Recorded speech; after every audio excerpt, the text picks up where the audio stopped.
The RoofOn Welder was designed to help both large and small roofing companies increase their production on the roof. It is the ideal solution for both smaller roofing contractors whose profits are consumed by man-hours and can't justify the cost of a full-size overlap welder, and large companies who need another option to streamline their hand welding efforts to increase productivity and profitability. BAK's RoofOn is the perfect tool for small to moderate-sized projects.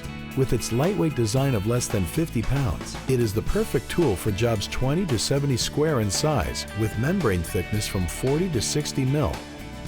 The heat source on the RoofOn is the same size as BAK's full-size LarOn welder, allowing the RoofOn to operate at speeds of 5 to 7 feet per minute, making it the fastest small welder with the largest heat source on the market today. The RoofOn requires a 240-volt power supply to operate. A voltmeter can be used to ensure the outlet is delivering proper voltage. If using a generator, the minimum size required is 10,000 watts. It's also required that only GFCI protected 10-gauge 3-wire line cord no longer than 100 feet be used. The RoofOn must have a plug wired to the power cable when first set up. It is extremely important to properly wire the plug to ensure full power operation and proper temperatures. When wiring the plug, make sure the yellow wire with the green stripe is properly attached to the ground terminal on the plug. This one is indicated by the green screw. Next, make sure the brown and blue wires are connected directly across from each other. This is especially important for 4-prong plugs, as the RoofOn may not get full power if it is wired improperly.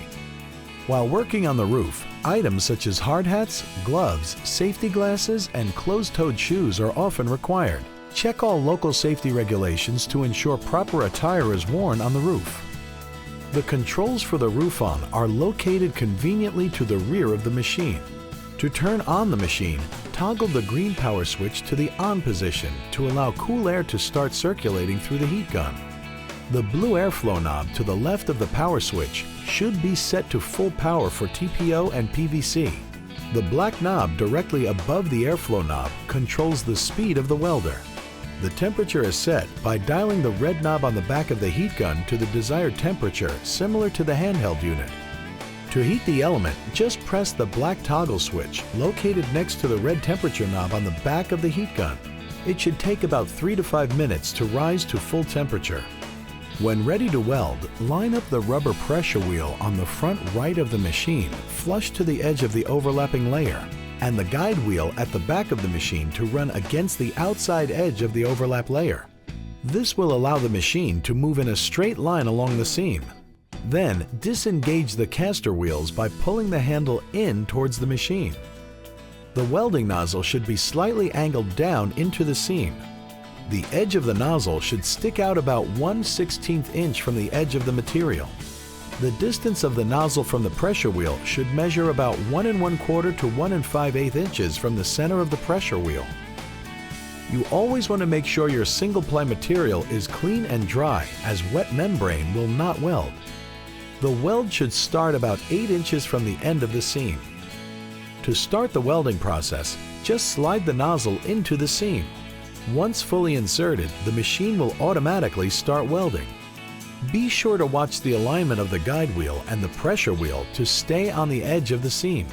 If you need to adjust the alignment, gently add pressure on the handle to the left or right to correct the alignment. Never lift the welder to adjust, as you will lose the pressure on the weld, causing a potential void or failure. End the weld about 12 inches from the end of the seam. Grab the heat source, slide it out of the seam, and tilt it back into the resting position. Be sure to let the welds cool before checking the seams with a seam probe to prevent damaging the weld. When welding TPO, if you see a black line form along the welded edge, stop and either turn up the speed or turn down the heat until you get a weld that does not produce a black line.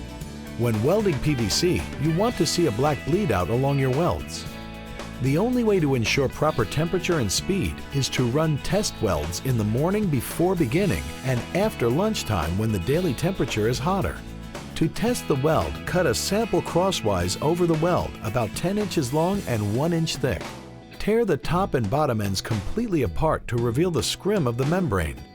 The scrim area should measure between 1 and 1.5 inches in width to confirm a successful weld.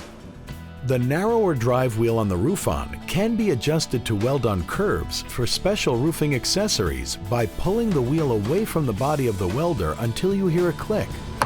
To return the RoofOn to the straight, linear welding path, simply press in towards the machine while turning the wheel until you hear 2 clicks. The wheel will then be locked into a straight line welding position. With the optional 9-inch axle, the RoofOn gives you the unique ability to weld in areas where you would otherwise be hand welding at a much slower pace. This is great for such areas as the top of parapet walls and on materials such as TPO coated metal drip edges because it provides a faster, more accurate weld than doing it by hand. Because metal acts as a heat conductor, you may want to test weld some materials separately to adjust the heat and speed accordingly. What is really nice about the RoofOn is that the machine can be cooled down without disturbing the settings. Just switch the heat gun power switch off and allow cool air to circulate through the machine, cooling down the heating element and nozzle for about 3 to 5 minutes. Once blowing cool air, turn the green power switch off, leaving all of the settings intact. Always cool down the machine before turning it off. It will save the heating element and promote a safe work environment. If properly cooled down, a turned-off machine will not cause any dangerous burns to the crew. Once turned off, always store the welder with the nozzle down in the welding position for safety and protection from damage. It is important to follow each of these critical steps when operating the welder in order to maximize efficiency of your welds and to maintain safe operation procedures on the roof.